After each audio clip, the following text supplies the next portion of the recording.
네, 황보선의 추발 새침 2부 시작합니다. 자, 모레 국민의힘 전당대회입니다. 당원 선거 있는 투표, 일반 국민 여론조사 진행 중입니다. 당원 투표 이미 역대 최고치 당겼습니다. 더 높은 득표위원 후보들 간 막판 총력전도 더 뜨거워지고 있습니다. 자, 후보 릴레이 인터뷰가 있습니다. 앞서서 이준석 후보와 얘기 나눴고요. 이번에는 이 후보와 불꽃 경쟁 벌이는 사선의 나경원 후보입니다. 전화로 만나보겠습니다. 나경원 후보님 안녕하십니까? 네, 안녕하세요. 예, 안녕하십니까. 자, 사전투표 열기 참 뜨겁습니다. 이 열기가 자, 어느 쪽으로 향할까요? 나경원 후보님 쪽으로 많이 가고 있습니까? 어떻게 느끼십니까? 네, 저는 당력이 집중되고 있다 이렇게 생각을 합니다. 예. 실질적으로 당이 가야 되는 길과 반대로 가고 있지 않을까 하는 그런 우려 때문에, 예. 불안 때문에 이제 당력이 집중된다고 생각을 하고요. 예. 뭐 변화를 해야 되지만 이번 대선이 아무래도 전쟁이지 않겠습니까? 대선을 앞두고 과연 이 당을 누가 이끌 수 있을까 하는 예. 부분에 대한 그 당원들의 우려, 예. 이것이 투표로 나타났다라고 생각을 합니다. 예, 알겠습니다. 저 어제 토론회에서요. 나 후보님 그 원내대표 시절 이제 역할에 대해서 이제 주호영 의원이 비판하니까 좀 많이 힘들어하시던데요. 예. 많이 서운하셨나 봅니다. 어제. 아니 서운한 것도 있겠지만 예. 사실은 늘 그렇더라고요. 당이라는 데 보면 예.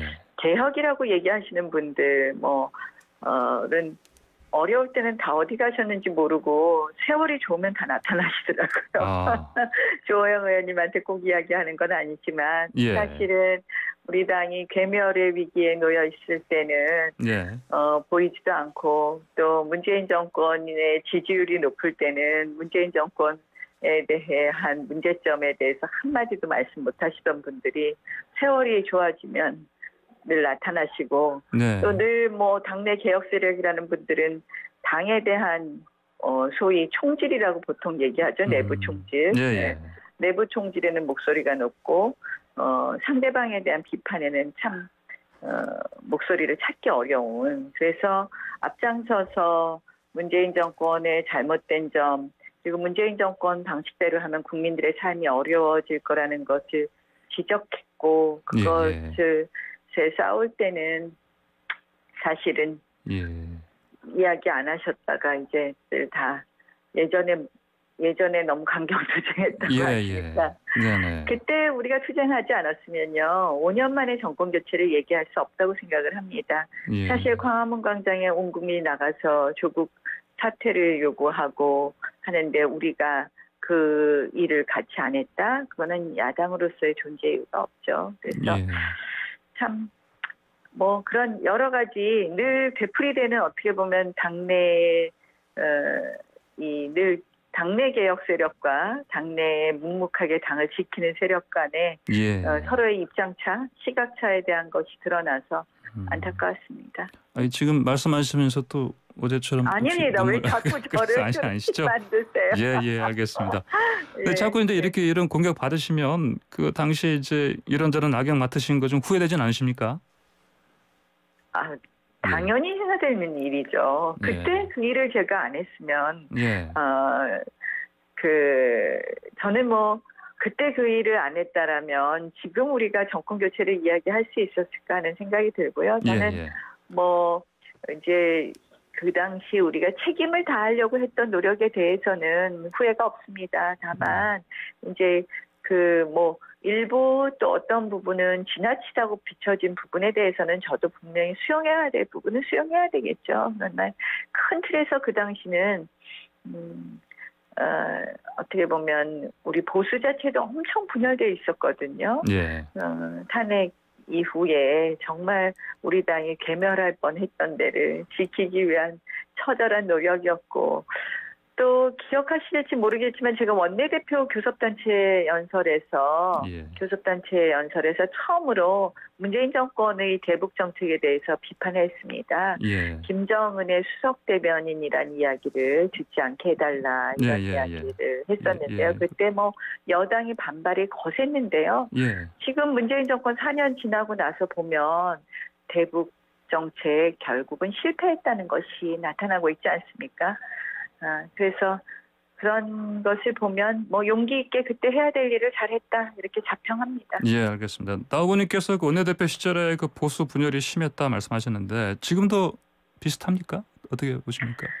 뭐 그나마 이제 국민의힘으로 이렇게 모아진다고 생각을 하고요. 예. 다만 네. 이제 이 원래 그 정통 보수 세력만으로는 정권을 다시 찾아올 수 없고 예. 지금 정권을 찾아오라는 국민의 요구는 굉장히 크잖아요. 그래서 문재인 정권에 반하는 반문재인 세력, 한마디로 야권 세력은 모두 통합해야 됩니다. 예. 그런 면에서 이제 야권 통합이 지금의 화두이고, 그래서 야권 통합, 야권 단일 후보를 만들어내는 거는 예. 정권 교체의 가장 중요한 일 아닙니까? 그래서 네. 요새 이제 늘 이 야권 통합을 누가 잘할 것이냐, 예. 그 문제로 전당대회에서 많은 네. 논의가 오고 가고 있는 거죠. 그 야권 통합 잘하실 분이 이제 나경원 후보님이시다 이런 말씀이신 거죠?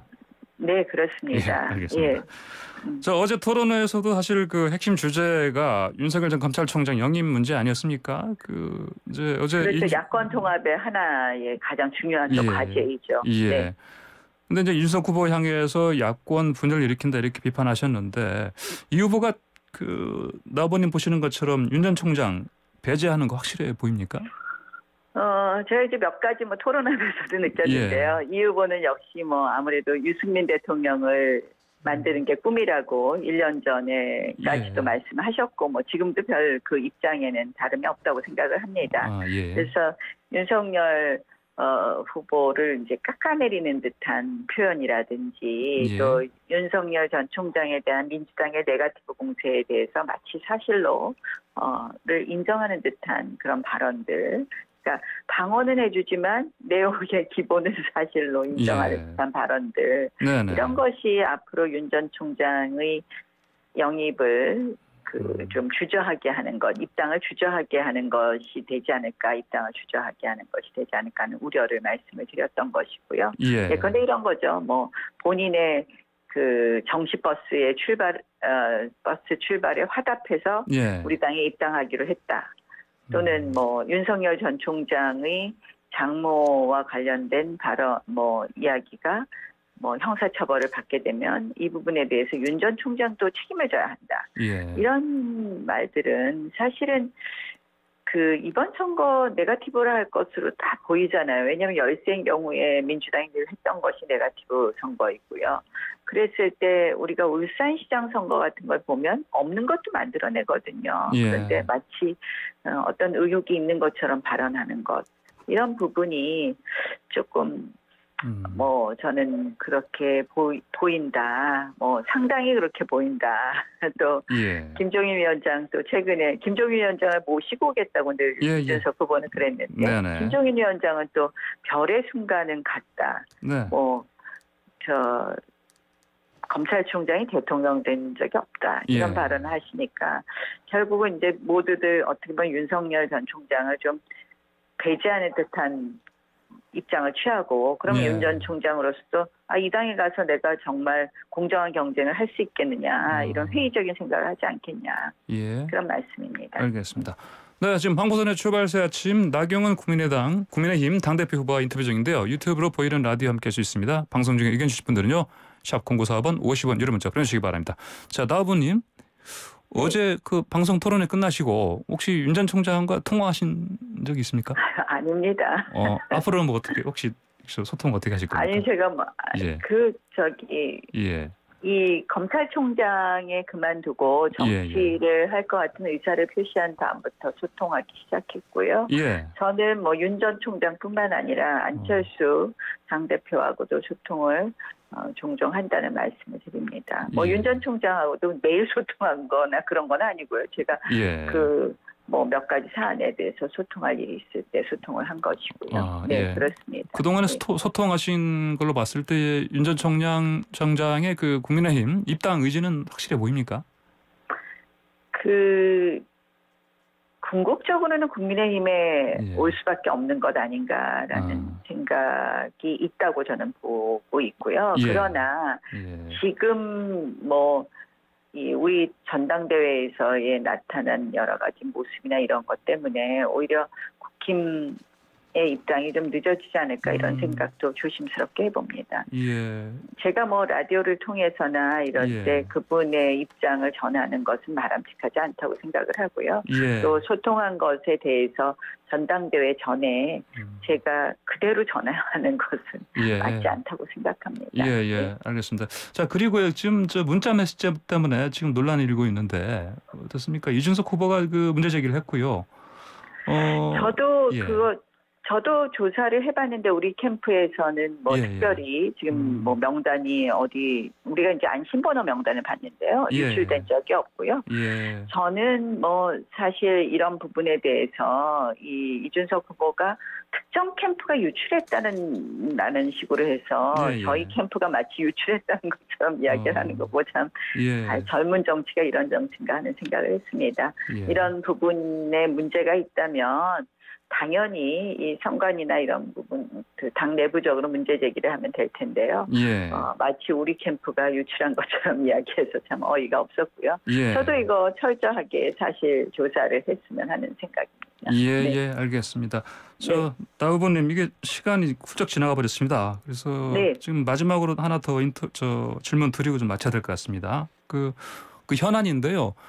민주당에서 어제 그 자당 소속 의원들 12명 있지 않습니까? 뭐 탈당, 출당 조치 하지 않았습니까? 그래서 지금 국민의힘 쪽에도 전수조사를 하라 이렇게 압박하고 있는데 어떻게 해야 된다고 보십니까? 국힘 쪽에서 이미 전수조사 하겠다는 의사를 표시한 것으로 알고 있습니다. 뭐 우리도 당연히 전수조사 하는 거 저는 찬성하고 제가 당대표가 된다면 이 부분에 대해서 전수조사 하겠다는 약속도 드립니다. 저는 사실 이제 민주당 조치가 과했네 안 과했네 이런 이야기를 하지만 민주당으로서는 지금 뭐 LH 사건이나 이런 부분에 있어서 본인들이 이러한 조치를 안 할 수밖에 없는 그런 상황에 이른 것이라고 생각을 하고요. 그 조치를 결단을 한 송 대표에 대해서 평가해 드립니다. 근데 보니까 거기에 윤미향 의원은 또 포함되셨더라고요. 알겠습니다. 나 후보님 오늘 말씀 시간 때문에 여기서까지 들어야 되겠습니다. 말씀 잘 들었습니다. 네, 고맙습니다. 감사합니다. 지금까지 나경원 전 국민의힘 의원이었습니다.